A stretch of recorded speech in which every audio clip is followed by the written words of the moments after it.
အားလုံးပဲမင်္ဂလာပါဒါမျိုးပုံနဲ့အတန်ကိုပေါင်းဆက်ထားတဲ့ AI ဗီဒီယိုလေးတွေဘယ်လိုဖန်တီးရမလဲဆိုတာကိုရှင်းပြပေးသွားမှာဖြစ်ပါတယ်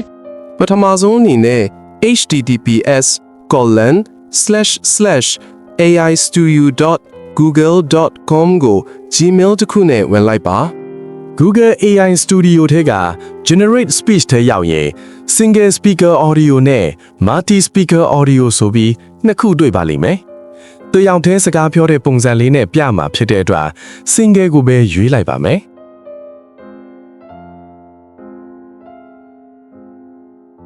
ပြီးအောက်က Model Setting ကိုနှိပ်ပြီးဝင်လိုက်ပါမယ်။ Model တွေက Temperature ကတော့အတန်တုံးအနှိမ့်အမြင့်ကိုရွေးချယ်စေဖို့ပဲဖြစ်ပါတယ်။ကျွန်တော်ကတော့ 1.2 ထားလိုက်ပါမယ် Voice မှာတော့အမျိုးသားအတန်အမျိုးသမီးအတန်ကိုကြိုက်နှစ်သက်လျာအတန်ကိုနားထောင်ပြီးကိုကြိုက်တဲ့အတန်ကိုရွေးချယ်လို့ရပါတယ်ကိုကြိုက်တဲ့အတန်ပိုင်ရှင်ကိုရွေးချယ်ပြီးသွားရင်စာရိုက်မဲ့ text box ရဲ့အပေါ်မှာ style instruction မှာကိုပြောစီခြင်းတလို့ပြောစီဖို့ prompt လေးထည့်ရေးလို့ရပါတယ်အတန် style ရေးလို့ပြီးရင်အောက်က text box မှာကိုပြောစီခြင်းတဲ့စာသားလေးကိုထည့်ရေးပေးပါပြီးရင်အောက်ဆုံးက run control နေရာလေးကိုနှိပ်လိုက်ပါခဏစောင့်လိုက်ပြီးရင်အတန်ဖိုင်လေးရပြီပဲဖြစ်ပါတယ်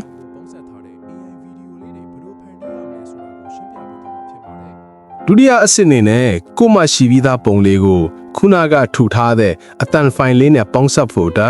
Dreamface AI နဲ့ကို Gmail တစ်ခုနဲ့ဝင်လိုက်ပါ Dreamface AI ထဲကိုရောက်ရင် Facial Biometric မှာအပေါင်းလက္ခဏာလေးနဲ့ Photos Videos နေရာလေးကိုနှိပ်ပြီးကိုထည့်ခြင်းတဲ့ပုံလေးကိုရွေးပြီးထည့်လိုက်ပါပုံထည့်ပြီးပုံရဲ့ညာဘက်မှာ text နဲ့ audio ဆိုပြီးနှစ်ခုရှိပါတယ် audio တွေကိုနှိပ်ပြီးဝင်လိုက်ပါမယ် audio ထဲမှာအပေါ်မှာ upload audio နဲ့အောက်မှာ record ဆိုပြီးနေရာနှစ်ခုတွေ့ပါလိမ့်မယ် upload audio ကတော့မိမိဖန်တီးပြီးသားကိုထည့်သွင်းလာမှာဖြစ်ပြီး record ကတော့မိမိကိုယ်တိုင်အတန်သွင်းယူတာပဲဖြစ်ပါတယ်ကျွန်တော်ကတော့ခုနက Google AI Studio နဲ့ဖန်တီးထားတဲ့အတန်ဖိုင်ကိုထည့်မှာဖြစ်တဲ့အတွက် upload မှာပဲအတန်ဖိုင်ကိုထည့်လိုက်ပါမယ်